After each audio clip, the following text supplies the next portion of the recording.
End point security ഒരു benefits എന്താണെന്ന് വെച്ച് കഴിഞ്ഞാൽ മൾട്ടിപ്പിൾ കമ്പ്യൂട്ടേഴ്സ് നമ്മൾ വിചാരിക്കും സർവറിനെ മാത്രം പ്രൊട്ടക്ട് ചെയ്യണം. നോ, ജെൻസൺ പറഞ്ഞ പോലെ ഈ സെക്യൂരിറ്റി നമുക്കൊന്ന് കാറ്റഗറൈസ് ചെയ്ത് തരാം.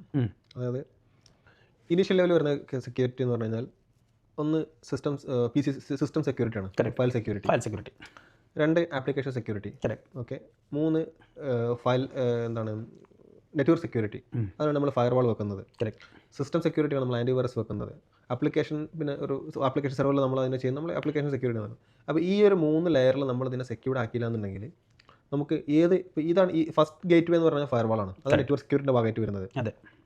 പിന്നെ സിസ്റ്റത്തിലേക്ക് വരുമ്പോൾ അത് ഫയൽ സെക്യൂരിറ്റി, ഇന്റർണൽ സെക്യൂരിറ്റി ആയി. അത് സിസ്റ്റത്തിൻ്റെ ഇന്റേണൽ നെറ്റ്വർക്കിലുള്ള ഇഷ്യൂസിനെ സോൾവ് ചെയ്യാൻ വേണ്ടിയാണ്. കാരണം അത് ഡയറക്റ്റ് കമ്മ്യൂണിക്കേറ്റ് ചെയ്യുന്നതാണ്. ഫയർവാൾ വെച്ചത് പുറത്തുനിന്നുള്ള അറ്റാക്ക് ഇന്റേണലിൽ നമ്മൾ ആന്റിവൈറസിൽ ഇന്റർണൽ സെക്യൂരിറ്റി ആഡ് ചെയ്തിട്ട് ഇന്റർനെറ്റിൽ ഓരോ പീസിലും വേറെ ഫയർവാൾ ഇതായിട്ട് റൺ ചെയ്യുന്നതെന്ന് വെച്ചാൽ ഇന്റേണലിൽ അറ്റാക്ക് വരാതിരിക്കാൻ. പിന്നെയുള്ളത് ആപ്ലിക്കേഷൻ സെക്യൂരിറ്റി. ആപ്ലിക്കേഷൻ സെർവറിൽ വെക്കുന്ന ആപ്ലിക്കേഷൻ സെക്യൂരിറ്റി എന്ന് പറയാൻ കാരണം എന്ന് വെച്ചാൽ ഒരു നോർമൽ ഫയൽ സെക്യൂരിറ്റിയിലുള്ള ഒരു ബേസിക് സെക്യൂരിറ്റി മെഷേഴ്സ് ഫയൽ ആപ്ലിക്കേഷനെ ബാധിക്കില്ല. അത് ബൈപ്പാസ് ചെയ്യാൻ ചാൻസ് ഉണ്ട്.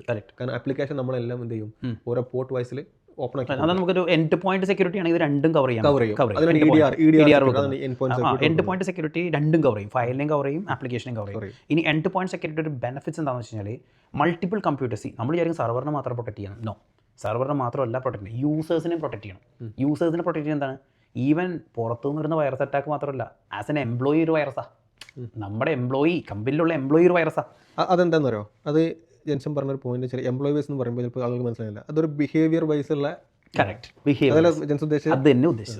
ഇവരെന്തെങ്കിലും പണി നമുക്ക് തന്നു കഴിഞ്ഞാൽ എങ്ങനെ അത് മാനേജ് ചെയ്യാം? ഇതിനാണ് ബാക്കപ്പിന്റെ ആവശ്യകത. ഇവിടെ ബാക്കപ്പ് വേണം. എന്തിനാ ബാക്കപ്പ് എന്ന് ചോദിച്ചു കഴിഞ്ഞാൽ ഇതാണ് ബാക്കപ്പ്.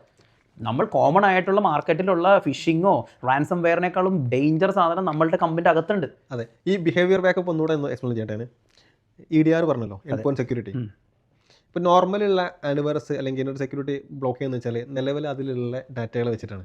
അതായത് അതിൽ നമ്മൾ പ്ലഗ് ചെയ്ത പെൻ ഡ്രൈവിൽ നിന്ന് നമ്മൾ ഡൗൺലോഡ് ചെയ്ത ഫയലിൽ നിന്നുള്ള ഡയറക്റ്റ് അറ്റാക്കുകളെ തടയുള്ളൂ. പക്ഷേ EDRൻ്റെ പ്രത്യേകത എന്താണെന്ന് പറയുക? EDR നിങ്ങൾ എന്തെങ്കിലും കണ്ടിന്യൂസ് ആയിട്ട് ചെയ്യാൻ ട്രൈ ചെയ്യുക, ബ്ലോക്ക് ആപ്ലിക്കേഷൻ ഇൻസ്റ്റാൾ ചെയ്തുകൊണ്ടിരിക്കുക. അപ്പോൾ system he's trying to do some manipulate something. അത് ആ സിസ്റ്റത്തിന് മനസ്സിലാവും. അതാണ് ബിഹേവിയർ ബേസ് എന്ന് പറയുന്നത്. അതാണ് EDR ചെയ്യുന്നത്.